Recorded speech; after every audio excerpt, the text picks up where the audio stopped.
우리가 주님의 지성소 안으로 들어갑니다. 오늘 주님의 임재를 경험하는 귀한 시간 되게 하여 주시옵소서. 우리의 찬양, 우리의 노래, 우리의 고백을 받으시고 주님께서 내게 주시는 그 마음, 그 생각, 그 뜻을 우리의 가슴과 심장에 담을 수 있는 귀한 시간 되어지게 하여 주시옵소서. 오늘 이 시간 우리 가운데 함께 하심을 감사합니다. 예수님의 이름으로 기도하였습니다. 아멘. 아멘. 할렐루야. 하나님께서 우리에게 이 멋지고 아름다운 주님의 날을 세우셨습니다. 오늘 제가 앞에서 보니까 자리가 굉장히 꽉 찬 것 같아요. 그래서 왜 그런가를 한번 고민을 해봤더니 추석 때 여러분들이 많이 잡수신 것 같아요. 그래서 살이 찌니까 교회가 꽉 차 보이네요. 달덩이 같은 얼굴을 가지고 오신 분들도 계시고 여러분 모두를 환영합니다. 여러분의 삶 속에 하나님의 특별한 은혜가 새로워질 수 있기를 주님의 이름으로 축복합니다. 축복합니다. 우리 앞뒤 좌우를 돌아보며 서로 축복합니다. 주님의 이름으로 축복합니다. 앞도 보시고 뒤도 보시고 축복합니다. 축복합니다. 축복합니다. 축복합니다. 감사합니다. 더글라스 러시코프라는 사람이 요 근래 책 하나를 썼는데 나온 지 얼마 안 되는 책인데요. 그 책을 제가 읽어봤어요. 이게 현재의 충격이라는 책입니다. 현재의 충격. 이 책의 제목을 어디에서 따왔냐면 여러분 오래전에 그러니까 20세기 말에 여러분들이 많이 들었던 책 하나가 있죠. 미래의 충격. 그렇죠? 이것이 엘빈 토플러가 쓴 책입니다. 이분이 이 더글라스 러시코프가 이 미래의 충격이라는 제목에서 이 책을 따오면서 이분이 참 좋은 책들을 많이 썼죠. 보이지 않는 주인, 통제하거나 통제되거나 뭐 여러 가지 책들을 이분이 많이 썼는데요. 이분이요 그 미래, 우리가 20세기 21세기로 넘어오면서 20세기 말에 우리가 가졌던 미래에 대한 전망, 근데 그것이 현재가 되었다. 똑같이 전망대로 되지 않았지만 그 미래가 현재가 되었는데 그 현재를 어떻게 우리가 살고 있는가를 분석을 한 책입니다. 그래서 그 책 속에 1장에서는요 이러한 얘기를 썼어요. 1장의 제목이 뭐냐면은 서사의 실종입니다. 서사. 무슨 얘기입니까? 기승전결이 있는 그러한 이야기가 실종됐다는 거예요. 이 시대는요 여러분 트위터 같은 것들 보세요. 한 문장으로 모든 걸 다 표현합니다. 그렇죠? 뉴스를 들어보세요. 그냥 단신들이 계속 올라옵니다. 그러니까는 뉴스를 들으면서도요 그 뉴스가 왜 그 사건이 일어났는지, 그리고 그것 때문에 어떻게 됐는지, 그 안에 어떤 사연이 있는지는 몰라요. 그리고 뉴스의 한 줄의 그러한 단편적인 이야기를 계속 전 세계에 있는 것들을 우리가 다 듣습니다. 요즘은요 긴 거를 못 봅니다. 스마트폰 시대를 우리가 살아가면서 짧은 것 가지고서 그냥 길게 기다리지 못하고 2, 3분짜리 밖에 우리는 보지 못하는 거예요. 영상을 계속 그런 것들을 보다 보니까 그 안에 있는 기승전결 스토리가 있는 스토리텔링이 없어졌다는 거예요. 그러면서 2장에서 이분이 어떤 얘기를 하냐면요, 이 디지털 시대가 되면서 이 2장의 제목이 이겁니다. 디지털 분열입니다. 그래서 마치 디지털이 이렇게 분열, 디지털은 뭡니까? 01, 01, 01, 01, 01 이걸 조합을 해가지고서 모든 계산과 그 컴퓨터의 모든 것들이 프로그램이 만들어지는 거 아니겠습니까? 그러니까 이렇게 그냥 아날로그가 없어지고 디지털로 하면서 모든 것이 복사되고 복제되고 똑같이 만들어지면서 그러면서 분열되면서 그러면서 여기서 중요한 것을 우리가 찾을 수 있는 것이 이거예요. 우리의 삶 속에 모든 것들, 어떤 사건을 볼 때 전체의 스토리를 읽지 못합니다. 그리고 하나를 끄집어냅니다. 단편만 보고 조각난 것, 파편화된 어떤 단신만을 우리의 생각 속에 가지고 있는 거예요. 어떤 사람이요 정말 좋은 얘기를 했어요. 근데 그 안에 하나만을 끄집어내서, 여러분 이단이 그렇게 나오는 거죠. 성경이 기가 막힌 하나님의 진리의 말씀을 하나를 딱 끄집어내서 단편만 보면 조각을 내면은요 성경과 완전히 반대되는 이야기를 만들 수 있어요. 지금 이 시대가 그런 시대가 되고 있다는 거예요. 그래서 우리의 관계가 어떤 관계가 되는지 아십니까? 우리의 관계는요, 그렇게 사람들을 만나면서 지정의의 모든 입체적인 것으로 사람을 보지 아니하고, 그리고 그 사람의 전인적인 것을 보지 아니하고 단편만을 보게 됩니다. 이 시대가 그런 거니까요. 그러다 보니까 우리의 관계가, 우리의 생각이 조각나 있고 파편화되어 있고, 그리고 우리의 관계도 조각나고 파편화된 관계 속에서 우리의 삶을 살아가고 있는 거예요. 우리가 관계를 하지만 소위 말해서 요즘 SNS를 통해 가지고 사람들이요, 자기의 생각을 얘기합니다. 그러니까 단편된 나에 대해서 사람들이 아는 거는요, 전체를 몰라요. 일부만 아는 거예요. 그래서 우리의 관계는 전인적인 관계가, 어쩌면 기승전결이 있는 그러한 우리의 관계가 만들어지지 아니하고 그냥 파편화되고 조각된 우리의 관계가 만들어지는 거예요. 여러분 보세요. 도로와 거리의 차이가 뭔지 아십니까? 도로는 이겁니다. 이동하기 위해서, 이동이 목적이에요. 차가 다니면 되는 거예요. 차가 굉장히 많아지면서 우리가 마이카 시대를 살아가면서요, 이 도로는 얼마나 많이 닦여졌는지 몰라요. 그런데 뭐가 없어진지 아십니까? 소위 말해서 거리가 없어진 거예요. 거리는 이벤트가 일어날 수 있는 사람 중심의 길입니다. 자동차가 다니다 보니까 그것이 없어진 거예요. 자, 여러분들이 중국에 가서 혹은 중국 사람이 한국에 왔을 때 이러한 것들 가지고 충격받은 적 있지 않습니까? 중국 사람은 밖에 나갈 때 밤에요, 잠옷을 입고 나갑니다. 그런 거 경험해 없죠? 중국에 갔는데 사람들이 밖에 잠옷을 입고 나오는 거예요? 한국에서 호텔에서도요, 잠옷 입고 밖에 나오는 거예요. 아니, 저 사람들 왜 저럴까? 근데요, 우리가 그 문화를 몰라서 그런 거야. 그 문화가 어떤 문화냐면, 사실 우리도 그런 문화를 가지고 있는 거야. 어떤 문화냐면, 우리는 골목이 있어요. 그 골목이 뭔지 아세요? 그 골목은 거실이었어요. 사람들이 자기 집에서 잠을 자지만 삶은 그 골목에서 사람들과 부대끼면서 사는 거예요. 그러니까는 그 골목은 하나의 뭡니까? 거실인 거예요. 근데 우리는요, 지금 자기만의 공간을 만들어 놓고 더 이상 그 길에는 사람들의 부딪힘이 없고 뭡니까? 차들의 이동만 있는 거예요. 그러니까 옛날에 중국 사람들은요, 그냥 밖에 나가는 게 자기 앞에, 자기 거실 가는 거예요. 그러니까 자기의 잠옷을 입고 거기에 갈 수 있는 거예요. 우리도 마찬가지 아닙니까? 옛날에 우리는 길이라고 하면 다 뭡니까? 그 골목길입니다. 그래서 거기에서 우리는 사람들의 만남이 있고, 그것은 사실은 사람들과의 관계가 되는 거실이었었어요. 그렇죠? 살아가는 삶의 터전이었습니다. 그래서 우리 어렸을 때는요, 그 거실에서, 그 골목길에서 만났어요. 술래잡기를 하고요, 다방구를 하고요. 다방구를 아십니까 혹시? 그런 부대낌이 있었어요. 그래서 그 집 사람이 그 집에 자매가 어떻고 형제가 어떻고 어머니가 어떻고 어떻게 살고 숟가락이 몇 개 있고 서로 함께 전인적인 관계를 만들어가면서 우리의 삶을 사는데, 어느새 길은 도로로 되어버리고 단절되어버리고, 그리고 사람들의 삶은 점점 단절된 채로 파편화되고 조각화된 관계 속에서 우리의 삶을 살아가고 있어요. 그래서 이러면 혼밥족이라는 말을 아십니까? 혼밥족 들어보셨습니까? 뭔지 아세요? 혼자 밥 먹는 족속들, 혼자 밥 먹는 사람들이에요. 혼밥족입니다. 여러분, 2009년 7월 16일 일면 아사히 신문의 일면 톱 기사가 이거였었어요.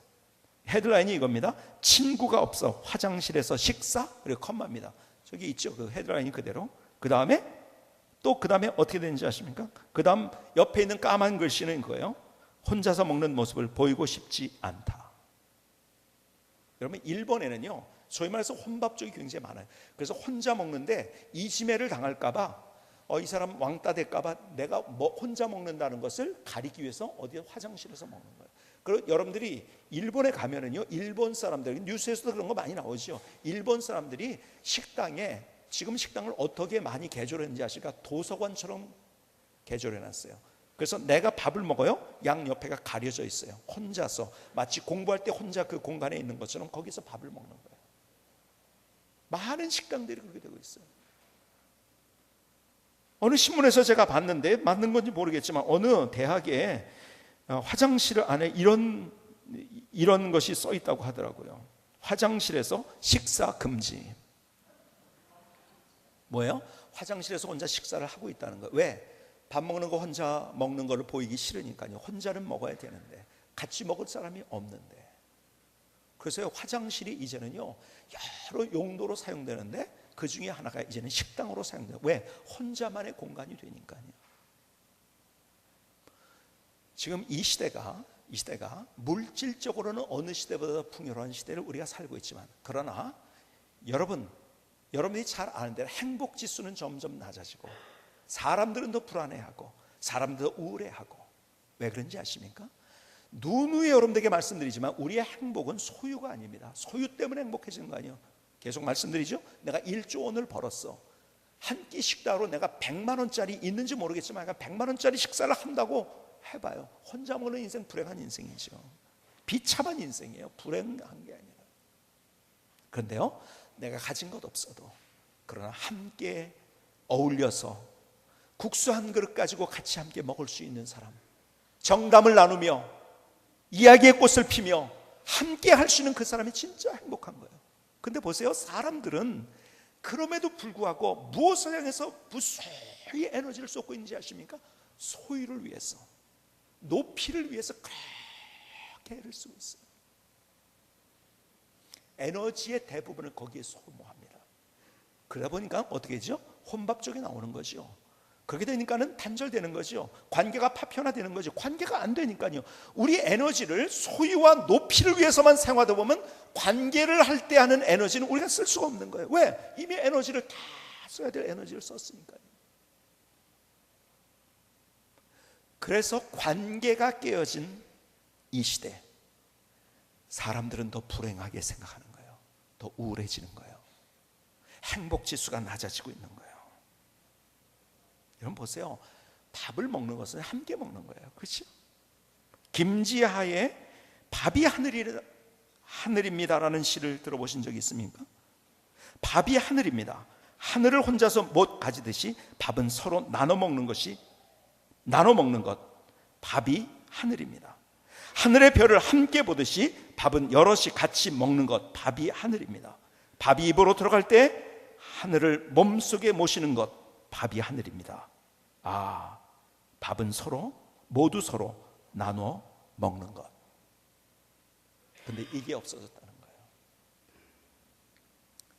여러분, 소유를 위해서 숨차니까요. 소유를 위해서 내가 밥을 같이 나눠 먹을 시간이 없는 거예요.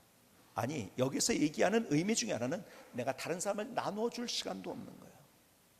나누고 베풀지. 더 나가서 실제적으로 밥을 먹으면서도 혼자 밥을 먹는 이 시대. 주님께서는요 계속 우리에게 강조하는 것이 너희들의 행복은 관계로부터라는 거예요. 그래서 여러분 마태복음 5장 23절 산상수훈에서 보석과 같은 주님의 말씀 가운데서 이런 말씀을 주고 계시죠. 그러므로 예물을 제단에 드리려다가 거기서 내 형제에게 원망 들을 만한 일이 있는 것이 생각나든 예물을 제단 앞에 두고 먼저 가서 형제와 화목하고 그 후에 와서 예물을 드리라. 자, 하나님 앞에 예물을 드리러 이제 왔어요. 그런데 형제에게 원망 들을 만한 일이 생각났어요. 그러면 어떻게 하라고 했다고요? 어떻게 하라고 했대요? 우리가 여기서 잊어버리는 거 하나 있다고 했죠. 이거는 사람들이 잊어버려요.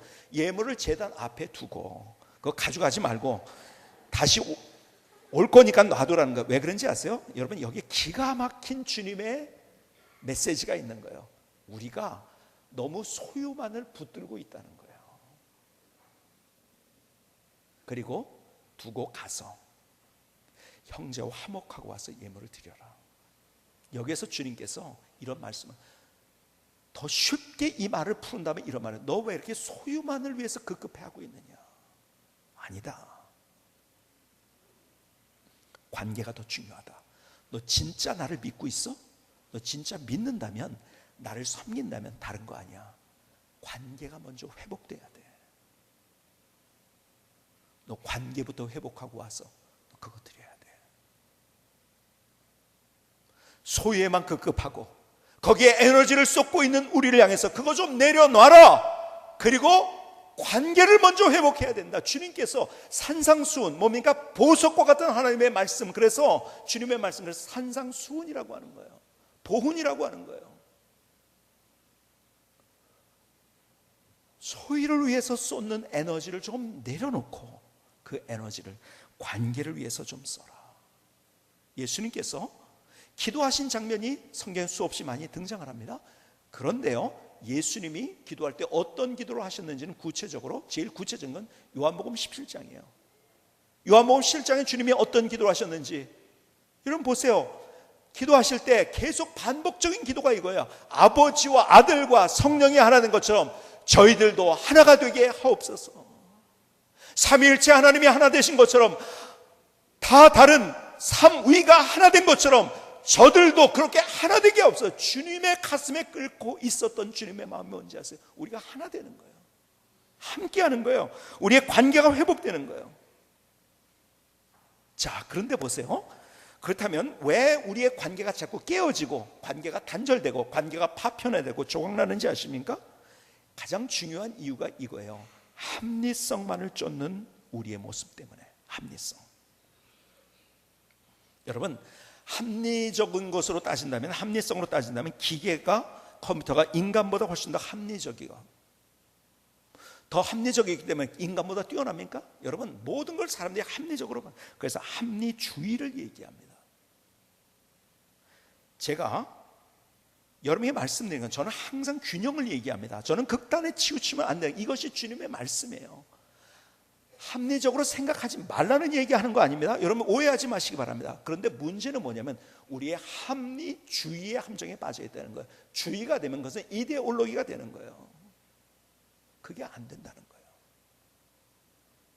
여러분, 알리스터 맥그레스라는 분, 이분의 책을 제가 굉장히 좋아하는데, 이 책에 이분이 어떤 분이냐면 원래는 과학자였어요. 대학에 들어가서 늦게 아주 전도욕망청망한 그러한 과학자였는데 늦게 친구를 통해서 예수님을 알게 되고, 영국 사람인데요, 그러고 나가지고서 그의 삶에 하나님의 은혜가 뭔지를 경험하고 나서, 그리고 이제 모든 과정을 다 마친 후에 이분이 신학을 공부하기 시작했어요. 그 신학자가 됐어요. 도킨슨의 만들어진 신에 대해서 가장 합리적으로 그것을 공격한 책이 이분의 쓴 책이에요. 근데요, 이분이 이런 얘기를 합니다. 서구 기독교가 왜 이 시대에 그렇게 몰락을 하고 있는가? 그건 다른 이유가 아니에요. 이분이 하는 얘기가 계몽주의의 영향을 받아서 합리적 분석만 있다는 거예요. 다시 말해서 합리주의에 빠져 있다는 거예요. 여러분, 인생에 정말 중요한 것은 합리성을 뛰어넘는 겁니다. 자, 보세요. 여러분, 사랑은 뭔지 아세요? 합리적으로는 설명할 수 없는 게 사랑인 거예요. 인생의 가장 중요한 것은 합리적으로 설명할 수가 없어요. 어떻게 이것을 설명해요? 여러분, 가장 합리적인 기계와 가장 합리적인 컴퓨터는요, 사랑이 뭔지를 몰라요. 합리주의에 빠지면은 우리의 인간성을 상실한다는 거예요. 하나님이 하나님의 형상으로 우리를 지은 하나님의 걸작품인데 그 모든 인간성을 상실하게 되고 마는 거예요. 합리적으로 생각하는 것이 필요 없다는 얘기가 아니에요. 하나님이 우리에게 이성을 주셨어요. 그러나 합리주의에 빠지면 우리의 인생에 정말 중요한 것들을 다 잃어버린다는 거예요.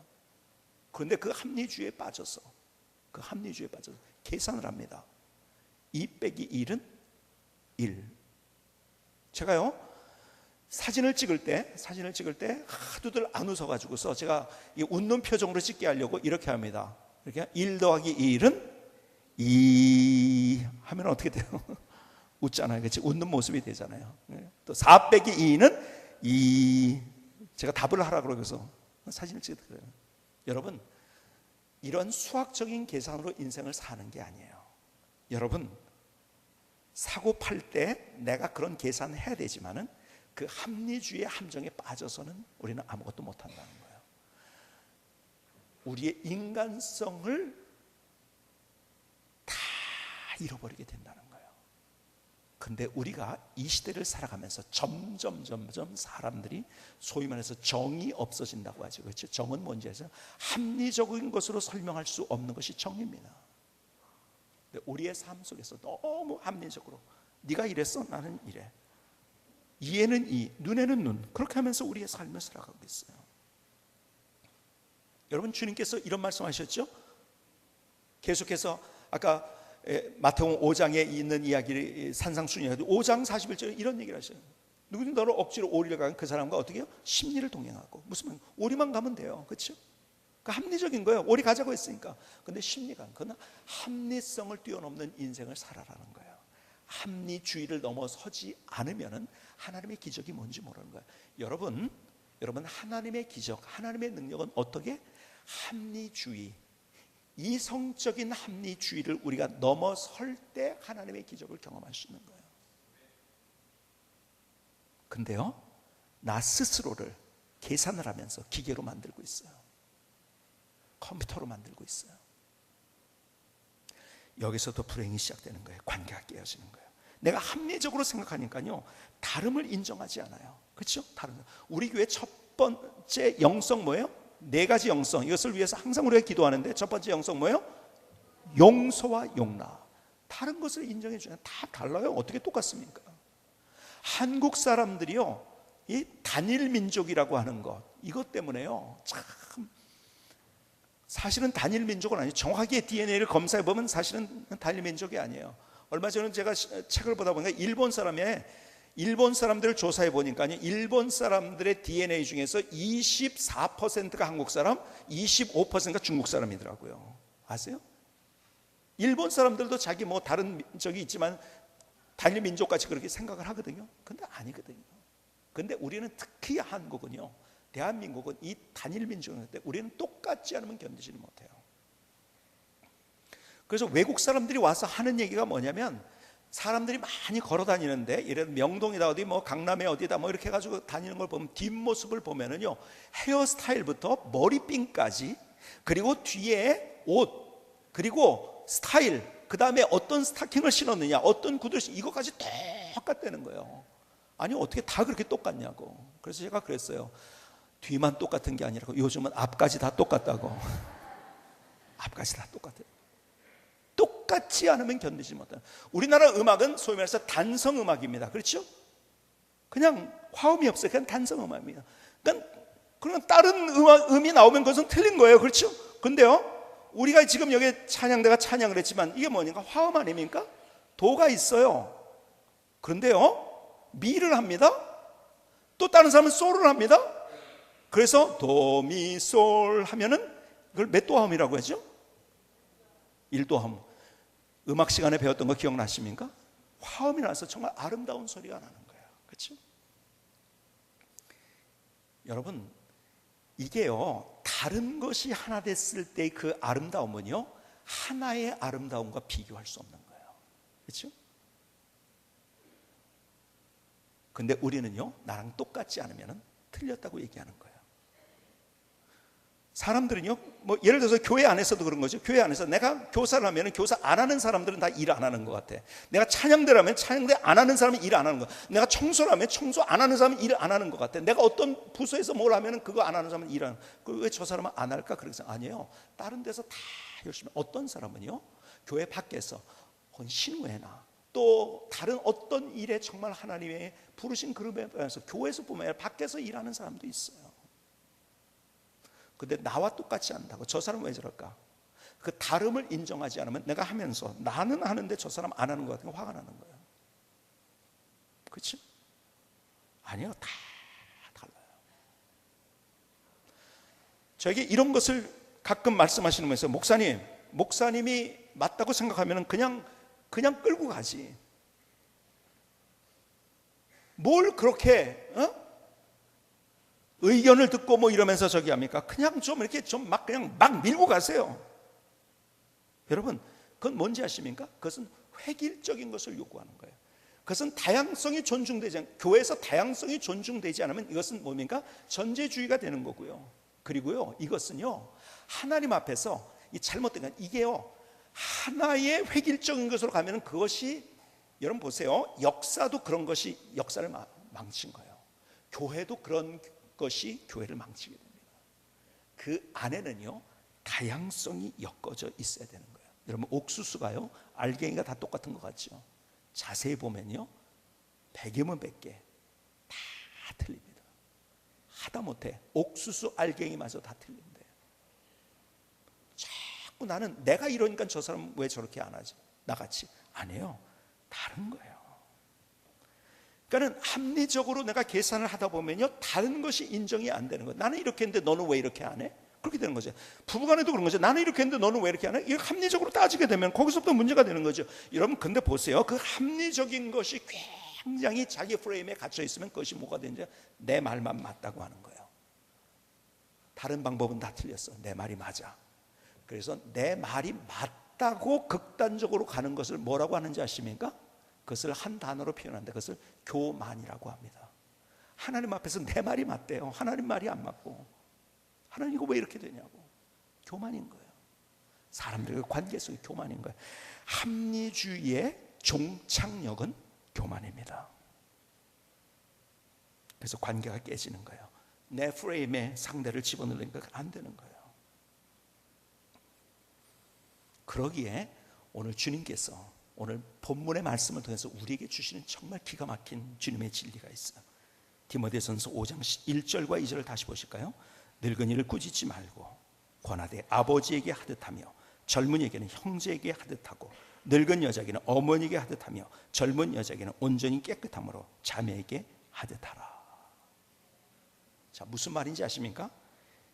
이 말을 하나하나 분석하지 말고 전체 통으로 한번 그림을 그려보시겠습니까? 자, 나이 드신 남자분, 나이 드신 여자분, 또 젊은 남자, 젊은 여자를 지금 여기서 얘기합니다.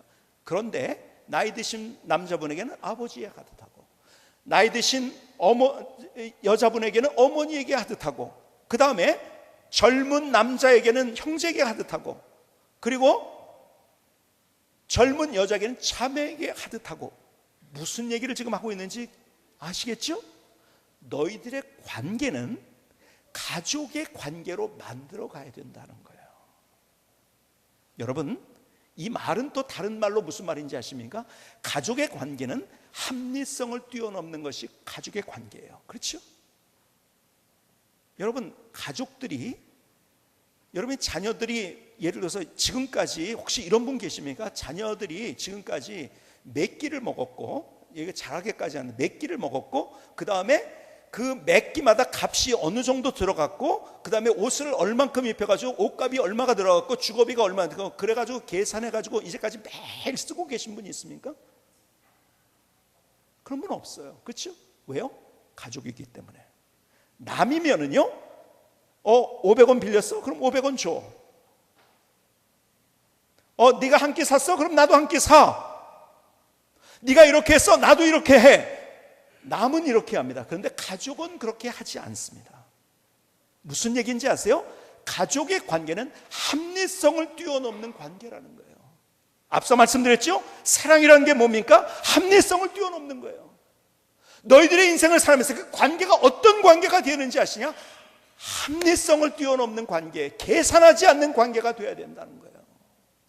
그런데 우리는 어느덧 이 디지털 시대를 살아가면서 우리의 관계 속에서 계산만을 하는, 그래서 나는 이만큼 했는데 이 사람은 요만큼 밖에 안 했어. 그러면 분노가 일어나고, 네가 나한테 그럴 수 있어, 화를 내고 있는, 서로 성난 얼굴로 쳐다보고 있는 관계. 그래서 우리 둘이 갈라지지 않은, 그래서 혼밥족이 늘어나고 있는 시대를 우리가 살아가고 있습니다. 저는 오래전서부터 소그룹에 대해서 연구를 하면서 구역 대신에 어떤 성경적인 그런 단어가 있을까? 우리가 뭐 요즘 셀이니 뭐니 이런 얘기들이, 뭐 가정교회니 이런 얘기들이 많이 나오는데, 그런 얘기들이 나오기 전에 제가 연구를 했어요. 연구를 하면서 정말 제가 성경적인 단어가 뭐가 있을까 봤더니요, 교회 안에 소그룹, 교회 안에 교회들이 있었는데 초대교회도 보니까 그들이 모일 때마다 그들의 관계는 무슨 관계인지 아세요? 가족의 관계더라고요. 자, 보세요. 하나님의 권속이라고 우리를 표현했어요. 성경은. 그렇죠? 권속이라는 말이 무슨 말인지 아세요? 권속이라는 말은요, Family of God이라는 거예요. 하나님의 가족이라는 거예요. 홈이 아니에요? 가정이 아니에요? 가족이라는 거예요. 가족은 뭡니까? 가족의 관계. 그래서 초대교회는 서로 어미, 아비, 그 다음에 형제, 자매로 서로 만날 때마다 그렇게 불렀던, 그리고 자기의 것을 자기의 것이라 하지 않고 유무상통의 관계를 가진, 여러분 자기 것을 자기 것이라고 하지 않고 유무상통의 관계를 갖는 건 가족의 관계입니다. 그렇죠? 여러분, 다른 타인과의 관계는요, 내가 빌려주면 반드시 그걸 받는 거예요. 유무상통의 관계는 가족의 관계인 거예요. 그래서 제가 그때 우리 교회가 이런 관계가 되어야겠구나. 그래서 소그룹의 이름을, 구역의 이름을 가족 공동체라고 이름을 바꾼 거예요. 가을이 돼서 우리가 새롭게 시작합니다. 여러분이 정말 뜨겁게 거기에서 가족의 관계를 만들어 가실 수 있기를 바랍니다. 그 가족의 관계라는 것이 무엇이냐? 여러분, 합리성을 뛰어넘는 거예요. 마태복음 5장 43절에 이렇게 말씀. 또 내 이웃을 사랑하고 내 원수를 미워하라 했던 것을 너희가 들었으나 나는 너희에게 이르노니 너희 원수를 사랑하며 너희를 박해하는 자를 위하여 기도하라. 너희들 이런 얘기 들었잖아. 눈에는 눈, 이에는 이. 그런데 그렇게 하지 마라. 합리적으로 그렇게 네가 이렇게 생각 내가 아니야. 원수까지도 사랑하고 그를 위해서 기도해라. 여러분, 이 관계를 만들어 가야 된다는 거예요. 제가 군대 갔다 온 얘기를 여러분에게 드린 적이 있어요. 저는요, 제가 제 인생에 있어서 학교 다닐 때부터 하나님께서 이것을 저에게 어쩌면 훈련시켜 주는지 모르겠어요. 정말 하나님께서 원수 같은 사람들, 예를 들어서 군대, 요즘 구타의 이야기들이 많이 나오잖아요. 그렇죠? 뭐 구타에, 제가 군대 갔을 때만 해도 사병으로 갔을 때 얼마나, 제가 30살에 사병으로 갔어요. 10살 아래 20살이 병장이었어요. 저희 부대 대부분 60명 내원 중에서 병장들이 다 20살 정도 됐어요. 여러분, 지금처럼 그 정도가 아니라 그때는 더 했거든요. 인격적인 모독을 받고요. 여러분, 제가 군대에서 10살 아래 되는 사람한테 딱이 맞았어요. 있는 얘기 다 못해요. 군홧발로 가슴을 맞았어요. 쓰러졌는데 그 군홧발로 저를 짓밟더라고요. 아니, 저보다 한 살이라도 많았으면 좋겠어. 10살 아래 되는 그 사람이 그랬다니까요.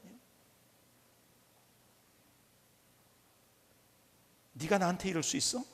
합리적으로 따지면은요, 거기서 그 사람 멱살 잡아야 돼요.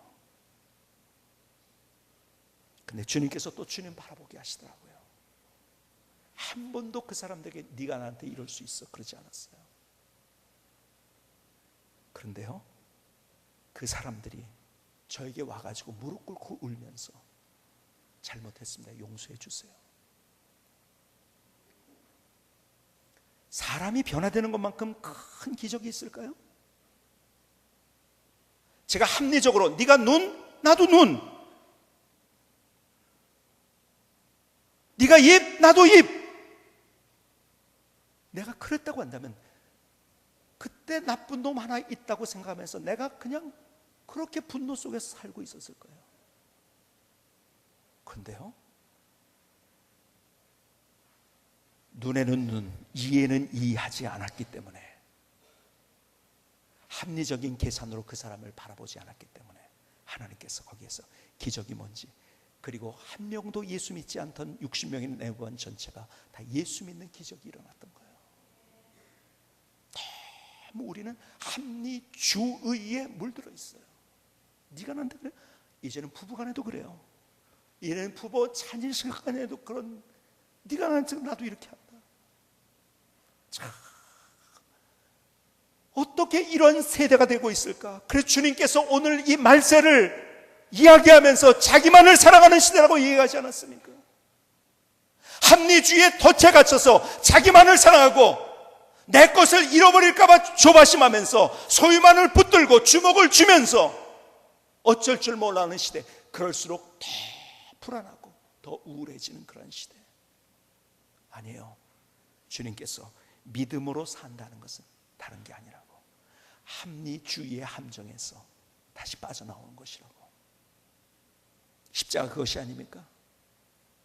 하나님의 은혜를 우리가 어떻게 설명하나요? 세상은요, 내가 이렇게 했으니까 그 징벌을 그대로 받는 거예요. 세상은 행한 대로 보응을 합니다. 그런데요, 가족에서 보세요. 가족들이 그 아들이 그렇게 잘못된 망나니 짓을 하고 감옥에 갔다 할지라도 부모는 포기하잖아요. 다른 사람 포기해요. 너 그랬으니까 당연히 그렇게 되는 거야. 그러나 부모는 그렇지 않아요. 이 가족의 관계인 거예요. 하나님이 우리에게 그러한 사랑을 주셨어요. 나는요, 따지면은요, 하나님 앞에 설 수 없는 존재. 왜? 그 많은 죄악들 때문에. 그런데 주님께서 나를 용서하신 것은 합리주의에 그 모든 것들을 넘어선 것들이에요. 그게 은혜예요. 한 대로 보응받도록 하지 않으셨어요. 잘못했는데 용서해 주셨어요. 합리주의의 장벽을 뛰어넘은 거예요. 오늘 주님께서 그것을 너희가 너의 삶 속에 똑같이 만들어 가야 된다. 왜 관계가 깨졌는지 아세요? 말씀드리니까 소유와 높이만을 위해서 집착하면서 그것을 달려가다 우리 에너지가 소진됐어요. 그리고 사람들을 향해서 네가 나한테 이렇게, 나도 그러면 이렇게. 관계가 단절되기 시작합니다. 깨어지고 우리의 관계는 조각난 파편화된 관계. 그래서 어디를 둘러봐도 상처만 받고 있는 거예요.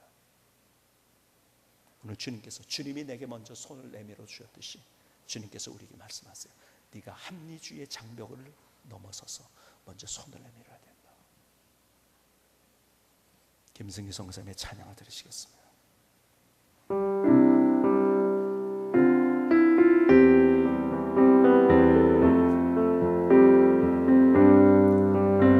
행복은 소유보다 행복은 관계입니다.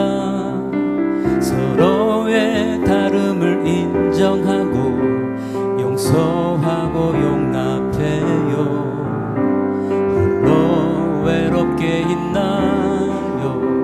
가진 것은 많지만 우리는 기계가 아니에요. 계산하고 판단 마세요. 이 모두를 품어줘요. 함께 손잡아줘요. 서로를 존중하며 함께 걸어요.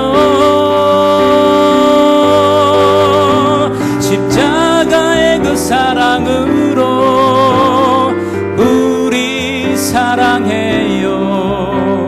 사랑의 노래, 우리의 행복의 노래를 불러요. 행복은 소유보다 행복은 관계입니다.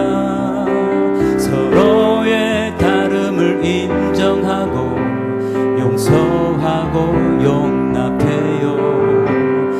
홀로 외롭게 있나요? 가진 것은 많지만 우리는 기계가 아니에요. 계산하고 판단 마세요. 모두를 품어줘요. 함께 손잡아줘요. 서로를 존중하며 함께 걸어요. 십자가의 그 사랑으로 우리 사랑해요. 사랑의 노래, 우리의 행복의 노래를 불러요. 행복의 노래 불러요. 행복의 노래 불러요. 아멘. 하나님 함께 드리는 우리의 고백입니다. 우리의 노래, 우리의 찬양을 주님 앞에 올려드립니다. 주님 우리를 받아주신 하나님 감사합니다. 현종 시인의 방문객이라는 시가 있어요. 들어보시겠습니까? 사람이 온다는 건 실로 어마어마한 일이다. 그는 그의 과거와 현재와 그리고 그의 미래와 함께 오기 때문이다. 한 사람의 일생이 오기 때문이다. 부서지기 쉬운, 그래서 부서지기도 했을 마음이 오는 것이다. 그 갈피를 아마 바람은 더듬어 볼 수 있을 마음. 내 마음이 그런 바람을 흉내낸다면 필경 환대가 될 것이다. 참 감동적인 시인 것 같아요. 내 앞에 그 사람이 있는 것은 얼마나 큰 어마어마한 일인가. 왜요? 그 사람의 과거, 현재, 미래, 그것이 함께 오고 그 사람의 일생이 오기 때문에 그것을 우리가 생각할 수 있다고 한다면 우리는 사람들과 관계에서 다른 인생을 살 수 있을 거예요. 그렇죠? 얼마나 대단한, 한 사람이라는 것이 얼마나 대단한데요. 과거가 있고 현재가 있고 미래가 있고 그 안에 상처도 있고 눈물도 있고요, 기쁨도 있고요, 수많은 실패도 있었고 많은 것들이 있었을 거예요. 이제까지 오고 또 앞으로 갈 그 모든 것들을 생각할 때 얼마나 이 어마어마한 인생인가. 오늘 아침에 예배를 위해서 준비하면서 기도를 하면서 하나님 앞에 기도하는데, 하나님 그러네요. 오늘 그 어마어마한 사람들이 교회를 찾아오네요. 사람이 많다는 얘기가 아니라 단 한 사람일지라도 그 어마어마한 사람이 여기에 오는데, 하나님 가만히 보니까 그 모습 가운데서 내 모습이 얼마나 참 부족한 모습인지요. 하나님, 이 어마어마한 사람들을 내가 다 어떻게 할 수 있겠습니까? 하나님, 하나님의 능력이 아니면, 내 말이 아니라 하나님께서 주신 그 말씀, 성령으로 감동된 그 말씀이 아니면 그 어마어마한 그 분, 하나님의 사람들에게 어떻게 하나님의 말씀을 나눌 수 있겠습니까? 하나님, 합리적으로 따진다면 내가 하나님 앞에서, 사람들 앞에서 그렇게 할 수 없지만은, 하나님, 그러나 합리성을 뛰어넘는 하나님, 내가 부족해도 그렇게 할 수 있는 능력 주세요 하는데 눈물이 나더라고요. 하나님, 우리가 이렇게 정말 어마어마한 사람들이 서로 만나고 있는데, 하나님, 여기서 서로 상처 주고 여기서 서로 공격하며 서로 갈등하며 우리의 삶을 사는 것이 아니라, 우리의 가정 속에서, 우리의 인간관계 속에서 그러한 삶이 아니라, 그 사람의 마음을 우리가 더 보듬어 줄 수 있고, 합리성을 뛰어넘어서 내가 먼저 손 내밀어 줄 수 있고, 내가 계속적으로 손해를 본다 할지라도 손해볼 수 있다고 한다면, 하나님, 그런 인생 다른 인생 되지 않겠습니까?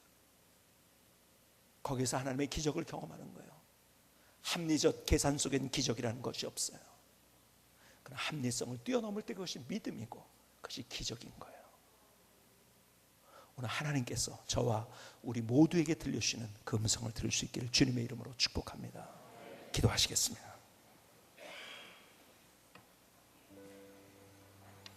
주님 앞에 우리의 마음을 드리며 같이 조용하게 그러나 뜨거운 마음으로 기도하십시다. 갈보리 언덕의 십자가를 바라보지 않겠습니까? 주님은 나의 관계를